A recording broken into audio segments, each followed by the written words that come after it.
Welcome back with Kanchan Chaudhary in the same topic, active and passive voices.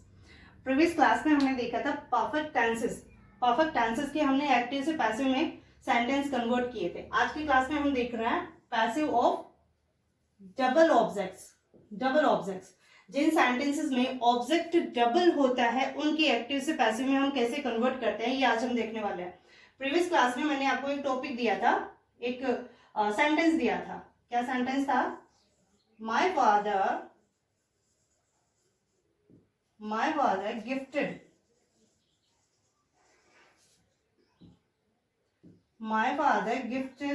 me a watch. ये sentence हमने last में लिख करके छोड़ा था. ये सेंटेंस आपको एज ए होमवर्क मिला था जिसमें आपको फाइंड आउट करना था कि अगर कोई सेंटेंस टू ऑब्जेक्ट्स रख रहा है तो उसमें एक्टिव से पैसिव कैसे बनेगा. ये देखने के लिए देखिए, आपको पता है कि सब्जेक्ट क्या होता है, जिसकी हम बात कर रहे हैं, जिसके बारे में बात कर रहे हैं. मेरे पापा के बारे में, मेरे फादर के बारे में. माय फादर मीन्स बात जिसकी हो रही है वो सब्जेक्ट है, माय फादर. और जो फादर जो काम कर रहा है वो वर्ब है, क्रिया, काम क्या किया गया, दैट इज वर्ब. और अब जो काम कर रहा है उसके काम का इफेक्ट कहाँ हो रहा है, किस पर हो रहा है, वो ऑब्जेक्ट है. अब इसमें देखिए इफेक्ट होने वाली चीजें दो हैं. क्या है? माय फादर सब्जेक्ट हो गया और क्या काम किया जा रहा है, गिफ्ट किया जा रहा है. ये वर्ब का सेकंड फॉर्म है. ये देखिए गिफ्टेड वर्ब का सेकंड फॉर्म है. गिफ्ट का फर्स्ट फॉर्म गिफ्ट होता है, zero form, and then second form gifted है, थर्ड गिफ्टेड है. यहाँ सेकंड फॉर्म है, ये कैसे पता चला? अगर यहाँ थर्ड फॉर्म होती तो हैज या हैव यहाँ पे आता या हैड आता. तो ये गिफ्टेड आया है, इट मीन्स ये वर्ब का सेकंड फॉर्म है. अब वर्ब का सेकंड फॉर्म है तो टेंस कौन सा हो गया? ये पास्ट इंडेफिनिट टेंस आपने यहाँ पे यूज किया हुआ है. माय फादर सब्जेक्ट है, गिफ्टेड वर्ब से सेकंड फॉर्म. मी देखिए, मी यहाँ पे क्या है? ऑब्जेक्ट है. और अब वॉच क्या है? ये भी ऑब्जेक्ट है. दो चीजें यहाँ पे, दो ऑब्जेक्ट हो गए. जो हम बात करने वाले हैं डबल ऑब्जेक्ट. ये देखिए ये डबल ऑब्जेक्ट है. अब इन डबल ऑब्जेक्ट्स में आपको देखना ये है कि इसमें एक होता है डायरेक्ट ऑब्जेक्ट, एक है इनडायरेक्ट ऑब्जेक्ट. अब डायरेक्ट ऑब्जेक्ट, इनडायरेक्ट ऑब्जेक्ट क्या है? डायरेक्ट ऑब्जेक्ट जो है वो होता है कि अगर वर्ब का असर, वर्ब है उसका डायरेक्ट इफेक्ट जिस ऑब्जेक्ट पे हो रहा है वो डायरेक्ट ऑब्जेक्ट है, और जिस पे इनडायरेक्ट हो रहा है, देखिए डायरेक्ट इनडायरेक्ट कैसे हो रहा है, ध्यान से देखिए थोड़ा, ये बहुत ही इंपॉर्टेंट टॉपिक है एक्चुअली. ध्यान से देखिए. गिफ्टेड, अब गिफ्टेड में क्या गिफ्ट किया, क्या तो क्या गिफ्ट किया? ये है वॉच. तो ये डायरेक्ट ऑब्जेक्ट है, डायरेक्ट ऑब्जेक्ट. क्या? अब इस गिफ्ट का असर किस पे है, किसको किया? ये इनडायरेक्ट, यानी ये बाद की बात है, किसको किया, ये इनडायरेक्ट ऑब्जेक्ट है. देखिए जो मैक्सिमम ये होता है कि जो लिविंग बीइंग्स होते हैं, जो भी वर्ब के बाद में जो भी नाउन या प्रोनाउन आता है वो ऑब्जेक्ट होता है, तो उसमें जो लिविंग है वो मैक्सिमम इनडायरेक्ट ऑब्जेक्ट है, और जो नॉन लिविंग है वो डायरेक्ट ऑब्जेक्ट है. फाइन. अब आपने देखा ये डायरेक्ट इनडायरेक्ट ऑब्जेक्ट. अब इसमें दोनों से ही सेंटेंस बनते हैं. हमारा सेंटेंस एक्टिव से पैसिव में कन्वर्ट करने का तरीका क्या है? सब्जेक्ट वर्ब ऑब्जेक्ट जो होता है उसको हम क्या करते हैं? ऑब्जेक्ट को सब्जेक्ट को object, and verbs be verbs third form by. ये हमारा पैटर्न है. इस पैटर्न के अकॉर्डिंग अगर हम इससे सेंटेंस बनाएंगे, देखिए सेंटेंस को हम बना करके देखते हैं. डायरेक्ट इनडायरेक्ट ऑब्जेक्ट दोनों हमारे पास हैं. टू ऑब्जेक्ट्स के साथ हम इसको बनाकर देखते हैं. ये समझ लीजिए ये ऑब्जेक्ट्स हैं आपके पास. एक बार डायरेक्ट इनडायरेक्ट को आप छोड़ दीजिए, ऑब्जेक्ट समझिए.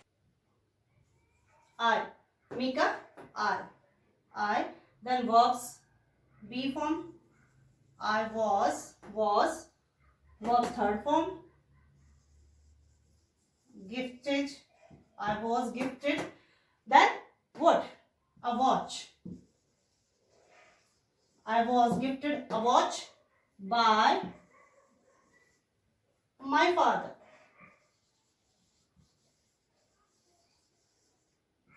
थोड़ा ध्यान से देखिए, ये चीज इजीली आपको समझ में आ जाएगी. थोड़ी सी घुमाकर है लेकिन समझ में आने वाली है, बहुत ही इंपॉर्टेंट है.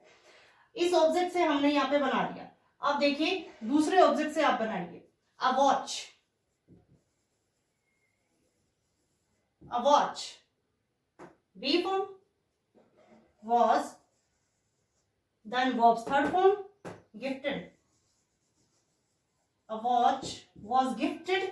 अब देखिए, अब यहां पे डायरेक्टली बन गया था I was gifted, एक ऑब्जेक्ट हमने पहले ले लिया और दूसरा वर्ब के बाद में हमने लिया है.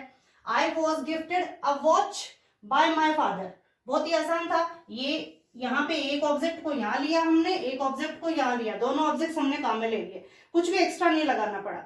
लेकिन जब इस ऑब्जेक्ट से हम शुरू करते हैं तो एक चीज हमें एक्स्ट्रा लगानी पड़ती है, या तो टू या तो फॉर.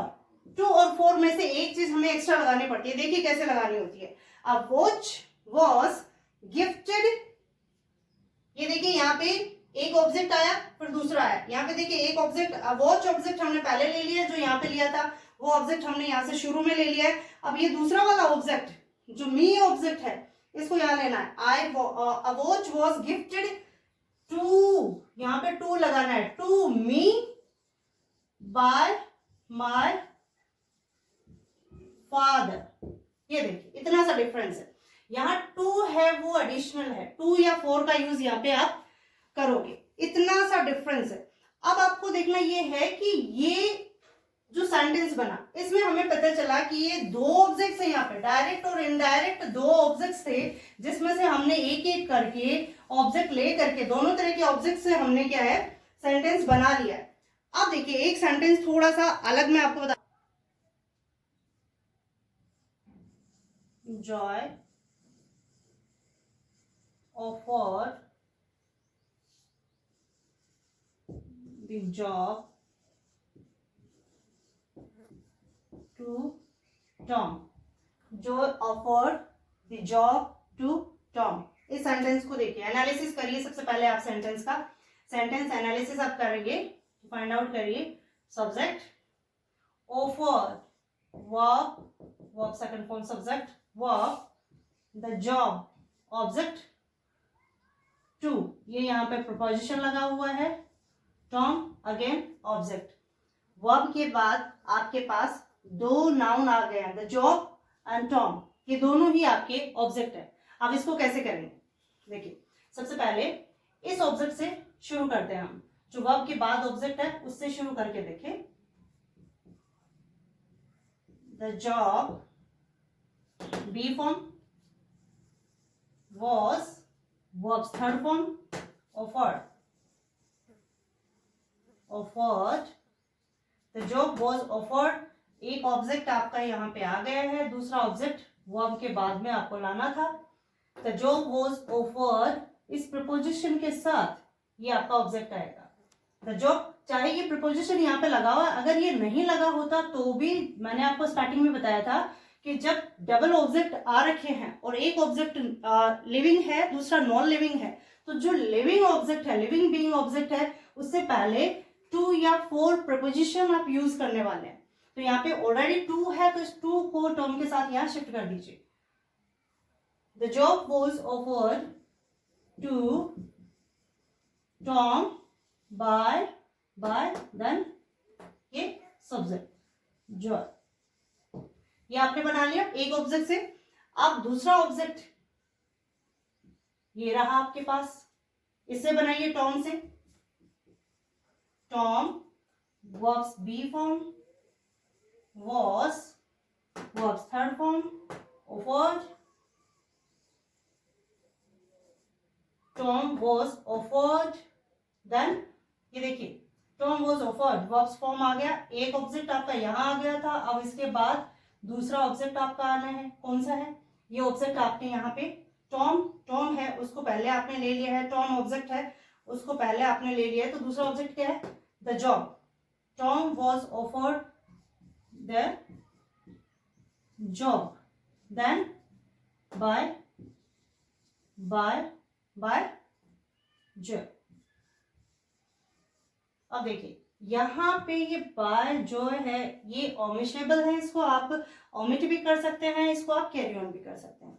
अब आपने डबल ऑब्जेक्ट में एक चीज देखा कि दोनों ऑब्जेक्ट्स को लेकर के आप सेंटेंस शुरू कर सकते हैं, पर दूसरे ऑब्जेक्ट को जिससे आपने सेंटेंस शुरू करा है उसके अलावा जो बचा हुआ दूसरा ऑब्जेक्ट है वो भी आपकी वर्ब की थर्ड फॉर्म लगाने के बाद यूज होगा, उसको आप छोड़ नहीं सकते हैं, किसी भी ऑब्जेक्ट से बनाए।